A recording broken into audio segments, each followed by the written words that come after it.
Good evening and welcome to Social Media Fridays on Monday, episode 62.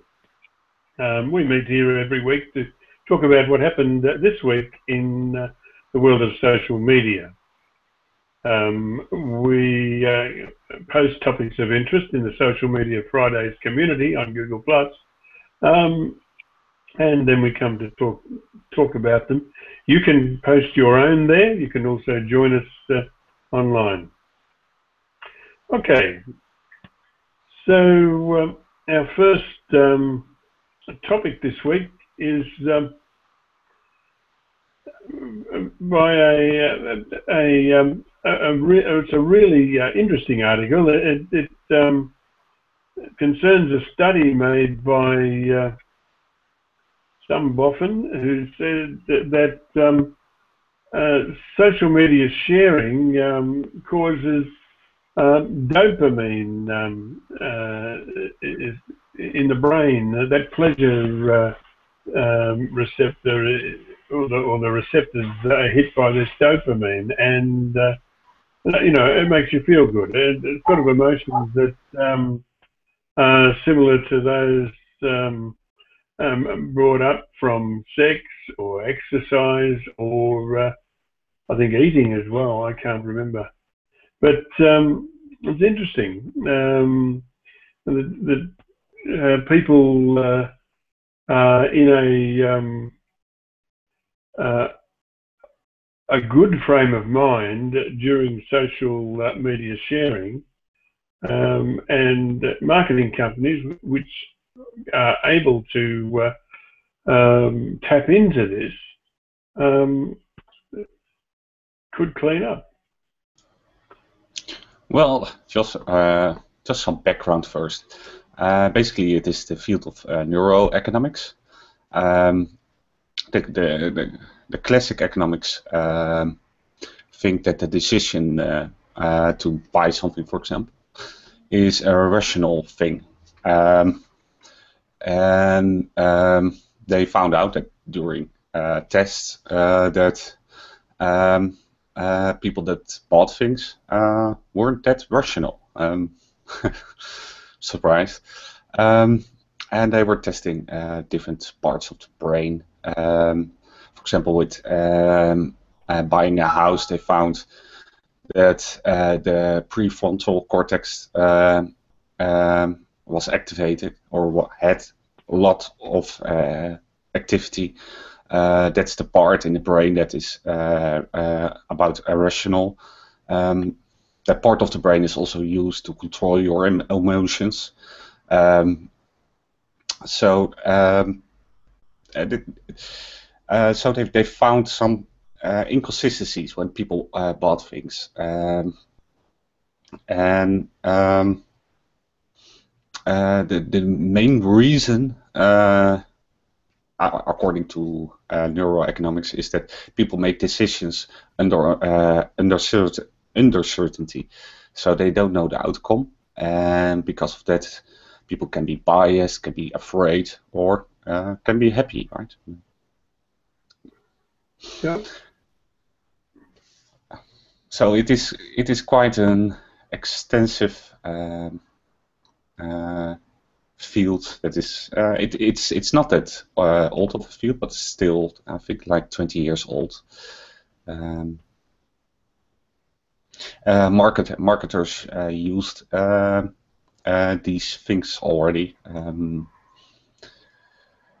Back in the 90s, there was a huge trend to make everything have a sex appeal. One extreme example is the Magnum ice cream, where the woman was somewhat performing oral sex to an ice cream. So that's quite extreme.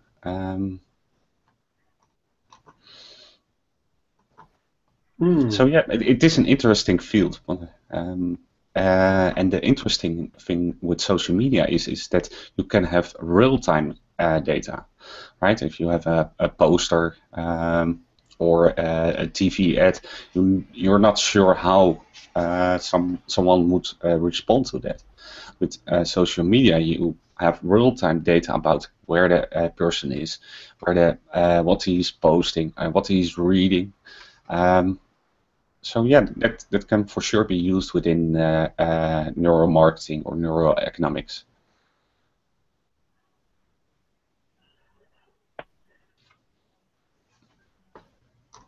Yes, it's certainly. I don't doubt the veracity of the claim at all. It's certainly No. it's an interesting. I wasn't surprised, but you really need to have real-time data, and you need to have that some algorithms to because you cannot do it manually, right? So that's an interesting study field. Yeah. But see, the inaccuracies will actually be there because see, every human brain is basically a unique machine, right? It has a standard protocol that every human brain has, but then again, every individual thought, every person has a different thoughts going on due to different reasons, and to validate that in terms of when we talk about social sharing, let's say we give a same content to 10 different people and they share it with their network, right? The frame set, the mind frame set would be probably different. It's just because your best friend is sharing, so you just review it. Sometimes you really like the article. Sometimes there is a content that you want to read, right? Sometimes it's like, oh yeah, just a random click.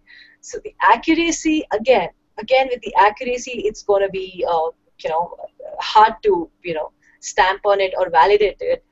But I agree. yes, but yes, the interesting thing with social media is that you know that if somebody is on a mobile, you know where approximately he is. So maybe he's at a friend's house, or he's out, or he's at a cafe or a club or whatever, right? You combine different data sets with the social media data. So, for example, you have maps to know where different locations are. You know that person is near a club. You know he's sharing something or he's reading something. You probably know the time, right? So all those different data sets you can use, and then you can probably do some machine learning there and produce really high targeted ads for that particular person. Mm-hmm. There's no doubt that research marketing companies has been using emotions to deliver marketing. I mean, why do we say invisible marketing? You keep imposing, you keep showing up. Brands like hell, it's everywhere. And when you plan to buy something, you just suddenly recall. So there, the psychological fact is obviously there, be it or not. I mean, we do see advertisement following this trend overall, but then this is something which is interesting. But then again, I'm not sure it's a great idea. It's a good research. It's a great research, no doubt about it. But the validation still, because see, you can validate the devices that we use, you can validate the locations that we use, but you just cannot individual brain. You cannot just validate that. Being on your own, being into a tech park, you cannot evaluate an individual brain. You can just, you would have a certain parameter sets to define. Okay, this is the behavior. This is the behavior if this person does this. So there is no stamping. Okay, this is the individual who's done this social sharing and has this mindset. That's never going to be accurate. That can never be accurate, at least by a technical team sitting in somewhere and someone sharing here. Because from data validation through mobile sets, the handsets, the locations, the different aspect, but individual brain, there's no way you sitting on a third place can actually validate that. No, but you can estimate. For example, in large warehouses, they tested with different smells or senses to make people buy certain products. But you need to be very careful there because sometimes a woman likes a particular smell or sense, and then the men run away. So those studies are quite.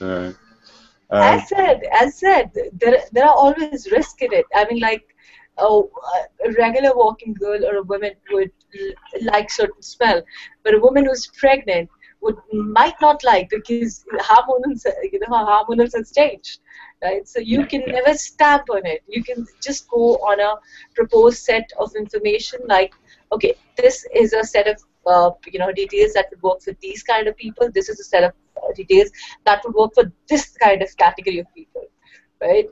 So I mean, there's no validation. See, I mean, like, it's a store. You're trying to make a sale, as said by you. So you do make sure that there are certain smells or certain fragrances around to kind of influence people to buy these products. Similarly, online marketing works the same parameter.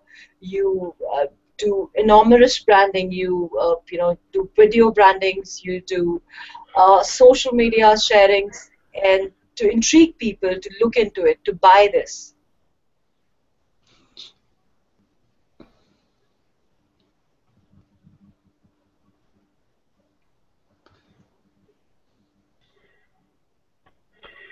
Yeah, I mean, I'm sure there are a lot of ways that this is going to be leveraged as we go on. And I see that Tim just said in the comments that they always say when you are selling your house, bake bread and brew coffee. Yeah, I mean, I think it's how to bring those real world things that have always been associated with sales into the online world. You obviously can't smell anything online, but it's how to appeal to the other senses. That I'm sure some of these big companies are probably, as we speak, are working on these things. Yeah, that's an interesting thing because what marketers try to do online or by the phone is to mimic what a salesperson does in real person. Because a salesperson, a really good salesperson, knows when to say what and which on the tone and all those different little things that not everybody has those skills to really know when to say what. And so if you watch a really good sales person, you can see that he's just saying things at the right time, at the right moment, at the right voice or with the right voice. I mean, the senses are if you can get, I mean, obviously this won't translate into sort of social because it relies on, for example, taste and smell, which you can't get online. But it's in terms of the testing of it that will kind of, and I'm sure this is going on all the time for them, on how to create these emotions. And they do it really well with TV ads, and they're starting to bring that into the social realm, really. But I mean, amazingly, for example, with taste and that, Heston Blumenthal likes to play around with these things a lot. Where, for example, you'll be served a meal, and by using an atomizer to spray a bit of scent around the table, they can create a completely different sensation in your mouth to what you're actually eating. So by creating the smell, your brain registers something and it's telling you something. But then, for example, you might be biting into something quite soft, but because of the smell associated that they've sprayed with the atomizer, your natural instinct is that this is going to be needs to be chewy, and although it's completely soft and like a jelly, you will still be sitting there like an idiot trying to chew the thing. It's amazing how the brain works, and especially and also in regards to food. If you can take, over the years you've probably seen like people creating like really bizarre things like bacon and egg ice cream and all these different kinds of weird snail porridge and all these things. And you look at these menus and you go, well, what? I mean, how did anyone ever figure out that this is going to work? Well, they've used science, and they take, they have mass databases of all different types of plants out there and flavors and spices and everything. And if 5 of these particular, so they, in a sense, they DNA everything. And then if 5 of these little data points match up within in the food, or it's not really food at that point, it's an ingredient. If 5 of those little data things match up, then basically it means that in terms of flavor for a human eating it, it will work really well. So if that's been going on with food, for ages, and we know that obviously marketers, especially with TV and ads and that, really spend a lot of scientific, that it's going to be sure to be, they're going to be really, over the next coming years, you're really going to see these things impacting a lot more in social and how they're going to be bringing it in. More than likely start with the bigger brands, of course, because they can afford this kind of research. And then it'll be filtering its way down over the years. But this stuff is, it's how big brands sell. It's just that way it is. I mean, we've all seen those old-fashioned Coke ads where they flashed a little sign of Coca-Cola so quickly that you didn't even see it, but subliminally you saw it and you wanted to go and have a Coke, and all these things. And it's all scientific studies and how the brain works and sees things and feels things, and oh yeah, it's going to get so much more sophisticated over the years, in the coming years, definitely. But it's also a bit of a dangerous thing because, at what point does that social responsibility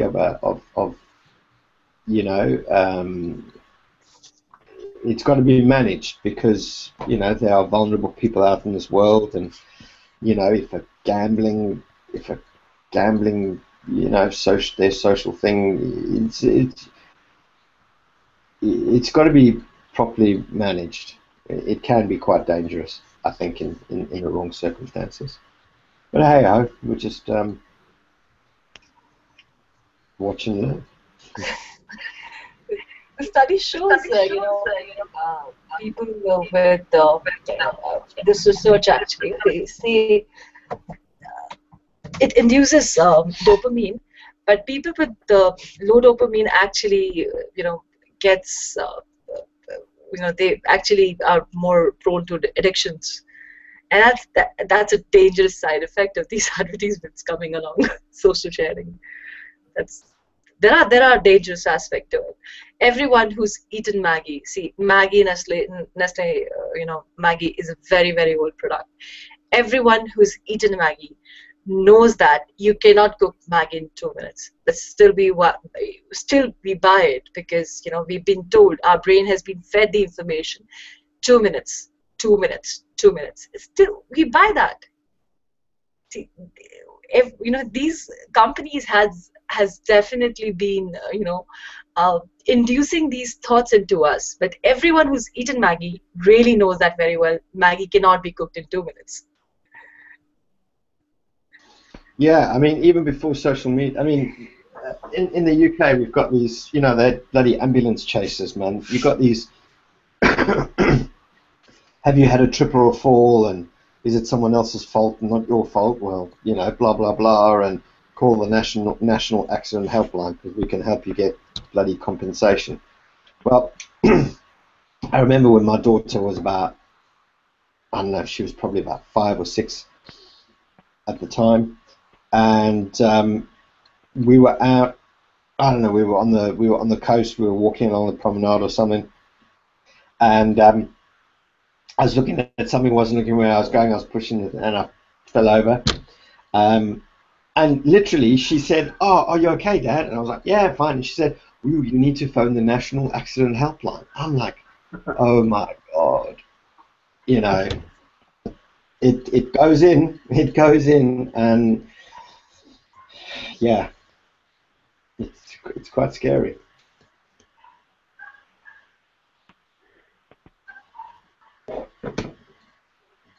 Yeah, the power of marketing. Okay, so any more on this subject? It's very interesting.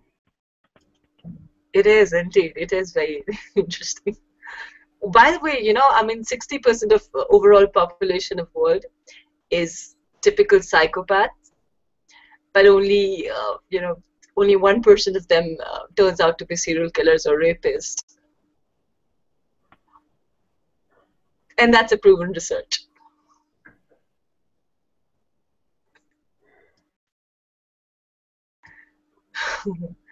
Okay. Behavior, human brain.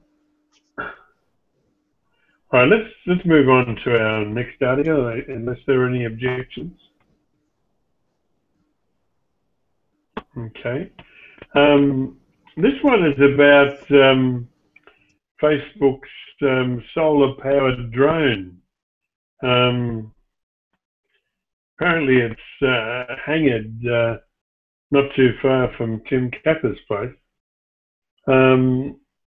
But I wonder what it is. I mean, Facebook is saying it's going to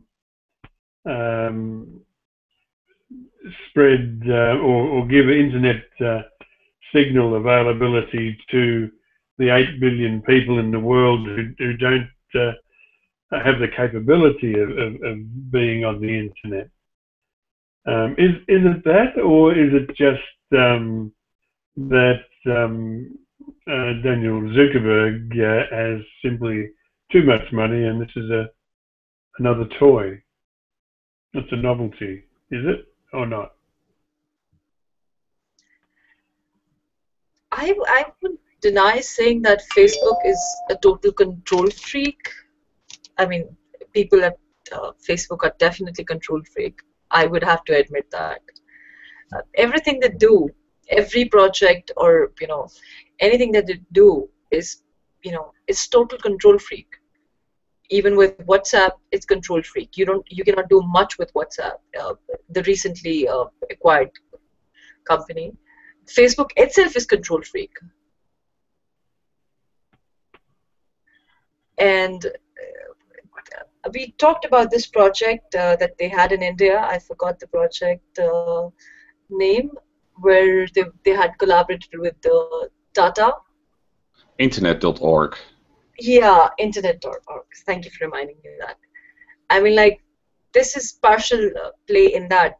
This is going to work with that. I mean, like, Internet.org is going to work with I think this is going to be introduced there as well, because they plan to give internet everywhere. I mean, like, that's...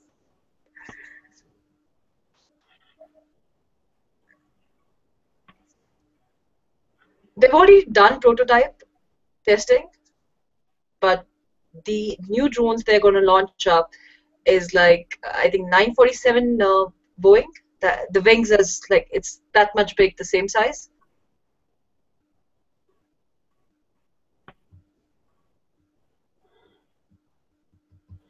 Because it's not your average drone. It's a big mother.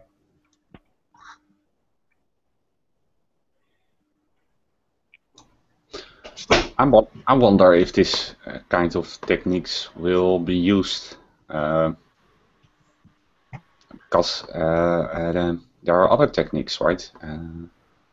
There's 4G, so you can have different poles of 4G and have a network, which might be faster than this technique. I don't know if this one is cheaper than the 4G then and gives a better connection. Maybe it will be used, but I don't think it will be used by underdeveloped areas. I think it will be used in rural areas where there aren't many people living, like Siberia or the outlands of Australia. India is definitely on the list. I mean, like, we do have a lot of people in India. Yeah. So if there are a lot of people, it makes sense to have a real network on the ground, right? I'm not sure whether this is the only agenda that they are focusing on. I'm not sure whether they've actually mentioned it to public or press yet. But it just can't be possible if Facebook is like just, throwing up drones in the air just to provide internet. Well, And that's not possible. that's silly. Massive freaking problems here. One, every country has their own sort of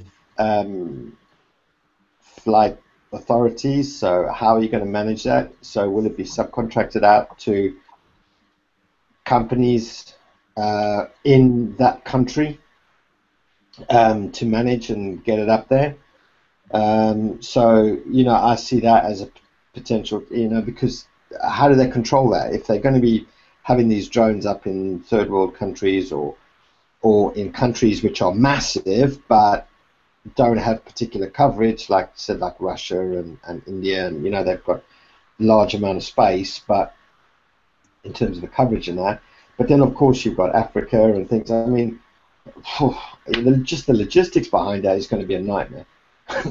On the flip side of it, it's probably not going to just be for internet coverage. And the scary part about that is who the hell is going to have access to these drones or be able to tap into these drones, because that is my biggest concern. Do you know what I mean? I mean, next minute Facebook is like, take this to the extreme case, yeah. But next minute this drone, because it's operated by a third party, because obviously Facebook wouldn't be able to have businesses or companies in every single country, that are responsible for this. So it'll be a third party company, and let's say this third party company is easily influenced. I mean, hey, I'm talking spy agencies here, been doing this shit for the last 100 years, and next minute you've got a drone flying around with a bloody great big flipping missile on it because specifically wants to target someone in that country. It's just too easy to manipulate, and if that started happening, I'd be like, whoa, this is just really, really, really worrying. I just, they've got access to so much data, and I'm not just talking Facebook, I'm talking all of them. Then to have drones in the air, that would just really freak me out, because I think we've taken it a step too far then. A step? I would say they've taken at least 10 steps too far then. Oh no, I mean, look, I'm not naive enough to think, look, there's bloody satellites there. I mean, I'm in the UK, we are the most surveilled, country on the bloody planet in terms of CCTV cameras everywhere. God no, I mean, GCHQ and our bloody listening stations up in Yorkshire, I can't remember what their names are, but they listen to every telephone conversation in the entire Europe. So I'm not naive in that fact. I mean, they can pretty much listen to anything and everything. But when another company starts chucking up something, at some point, At some point, people have got to just say enough's enough, you know.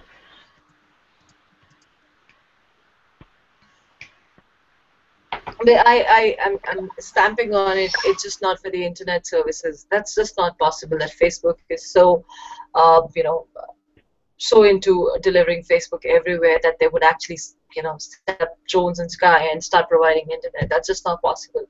There has to be more that meets the eye.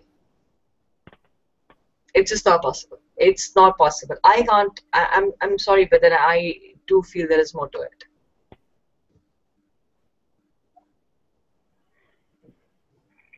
That's not publicized, maybe for security reasons or so and so, maybe for the research or study, but it's just not possible. Just to provide internet, you're going to throw up drones in the air. Why not just have tie-ups with, you know, telecoms, you know, tower companies instead? Yeah, telecom satellites which are already up there. You know, they're already up there. They already circling the Earth. They've got enough. I mean, these drones are 90-day cycle. Well, you chuck one satellite up, covers, you know, it's probably, you know, in the fact that you might need 500 drones around the world at any one time, circling around for 90 days to provide the kind of internet coverage you want. Well, you know, the cost of that would be probably the same as chucking up one satellite, which will deal with that. And the satellite. But there's latency. Satellites are much higher than these drones, so you have a much larger latency, right? But then these drones are going to be above cloud. Again, we do have signal issues. I mean, like with even regular cities like New Delhi, we have our TVs that work with satellites, and when there's a cloud coverage over New Delhi, we cannot access. When there's a high cloud coverage, we cannot access our TVs. I mean channels, right? So how are they going to cover up that issues, because cloud does block your, the linking, the wireless network. Yeah. Water is always a problem with radios. But the main problem is with internet is the latency, because you send something to the server, right, and then it goes back. With TV, it only goes one way, so there the latency isn't really an issue. You just see it a little later. But with phone and internet, it's quite an issue to have a high latency. Yes, Edward's exactly right, I think, and also the very design of HTTP doesn't lend itself to shooting data packets to a point in the sky, because the way HTTP is designed, if a packet doesn't get an answer, the HTTP response is to send more and more packets, and so it just satellite is not a good implementation. And there's also Google's Project Loon, which is putting up balloons, and they're working out the means of controlling the balloons programmatically, so that they have a balloon in the air at a particular point in time, and they're making great strides. But next we'll have Facebook's drones, ripping holes in Google's balloons, being shot down out of the sky by Putin's satellites.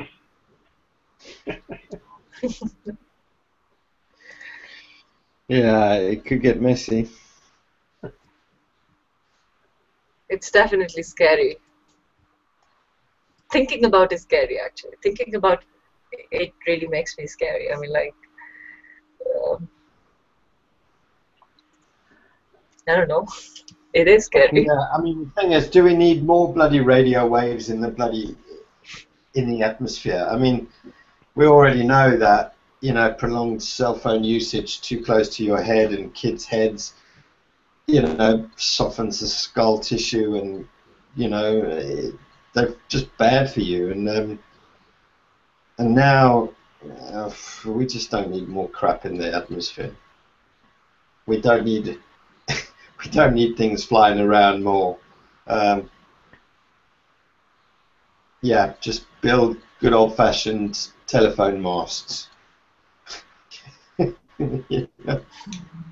I don't know, but I don't. You know, I'm not comfortable with drones flying around under the guise of internet coverage. Not a chance.